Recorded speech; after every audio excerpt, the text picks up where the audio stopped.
While technology is getting ready, I might as well start so we don't lose more time. My name is Christine Falken-Grosser. I'm the head of Bilateral Energy Cooperation from the German Ministry of Economic Affairs and Energy in Germany.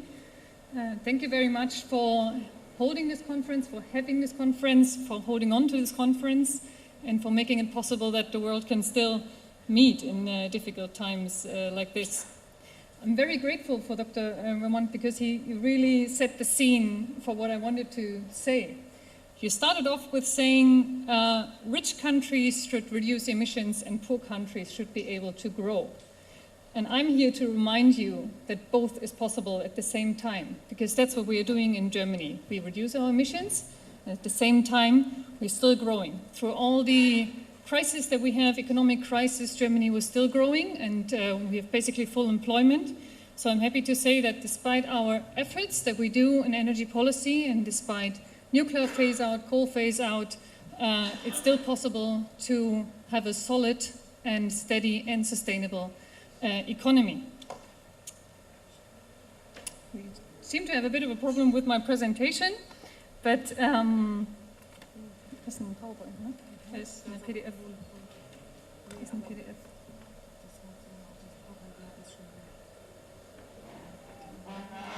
Mal gucken, ob das noch findest. So my presentation is named from gigawatt to gigawatt hours, and the question was, what can we do to get from capacity to really, from installed capacity to really used renewable energy? What do we need to do to set the scene, to set the framework, and what can governments do to support the actual use of renewable energy? I would like to give you some background on Germany and the situation in Germany at the moment. On this slide you can see basically the light blue line that I wanted to show you. It's the percentage of gross electricity consumption, the second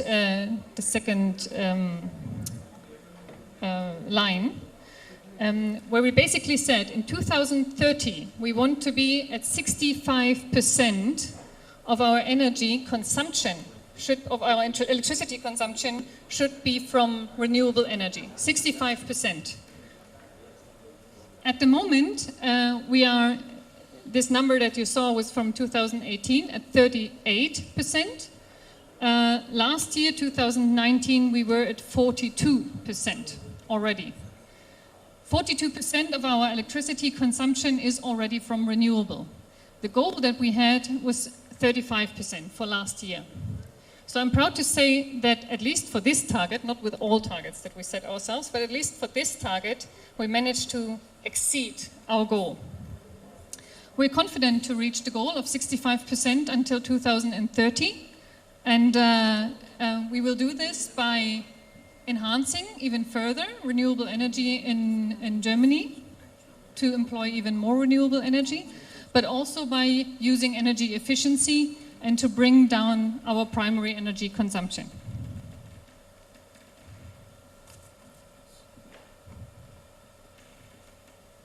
Thanks, I'll just use this. So, two things are also important if we think about this development. One is we decided some time ago to phase out nuclear power. This will be done in 2 years, within the next 2 years. We had nuclear power plants after Fukushima, after 2011. We decided that our population decided that for Germany we want to be more sustainable because the question of waste is not solved, because the question of the risks is not solved. And if you price all this in the calculation, then nuclear power is not all that cheap at all. So the decision was taken to phase out nuclear, and then nuclear plants were shut down. We already shut down 9 nuclear plants. It's called phased out, but it's not really a phase out because we're really shutting down nuclear plants before they are due. The second thing that is important to know is that we decided last year, under the impression of the new targets that we have in the European Union and also worldwide regarding CO2 emissions reduction, and also, of course, under the impression of Greta, and Fridays for Future movement also that was very strong in Germany to phase out coal as well. The target was set to 2038. It was a very inclusive process in Germany, which took a long time to have a consensus. But finally, we reached a consensus, and it's a deal now, it's a law now, and we will get out of coal as well. This is to show you the development of renewable energy at the same time.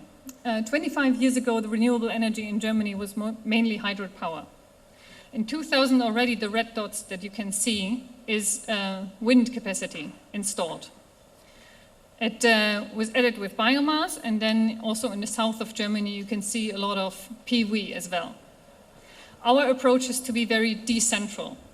We have more than 1.6 million installed units all over Germany, and it's getting more and more. As you can see, it grows by the day, basically. The policies that are behind this are actually quite complex and quite ambitious. So I'm not saying this is, I mean, despite the fact that we have a Green Party and a strong green movement in Germany, which makes it easier, of course, to do these kind of policies, it also takes a lot of thinking and discussion on the government level to make this happen. A lot of adjustments, a lot of failures, things that don't go right for the first time and then we have to change again. So these are major steps that you can see. One of the major things was example to move from a feed-in tariff into auctions, which made it much more cheap to install new renewable energy capacity.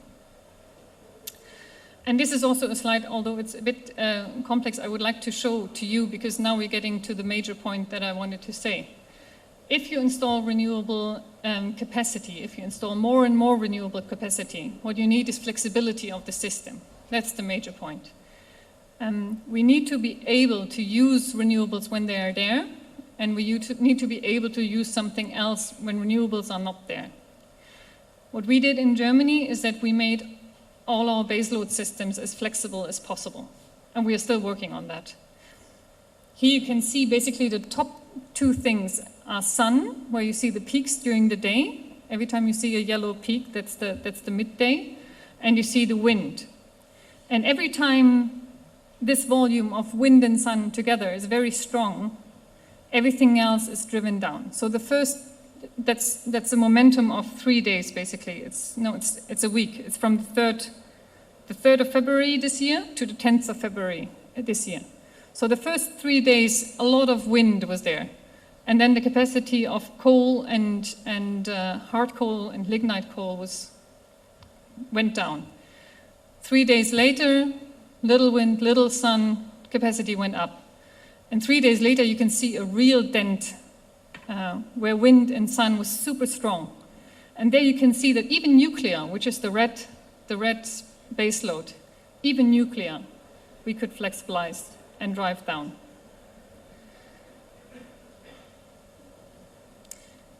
The measures that we have to flexibilize the systems are manifold.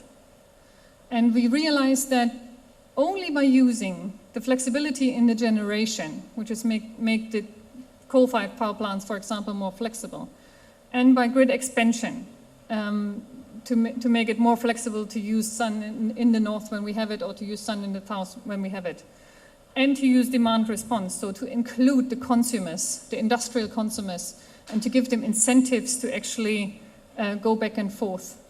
If we only use these three, we already managed to integrate 35% of renewables. And now that we go beyond 35% of renewables, we start to use also power to heat. We start to use batteries and storage more and more. We use sector coupling, so we go into the heat sector as well. And we will start to use power to X, the new topic on hydrogen, which we start to deploy more and more. So this is my main message. Flexibility is possible, integrating renewables in the system is possible, and growing economically and at the same time growing sustainable is possible. I thank you very much for your attention.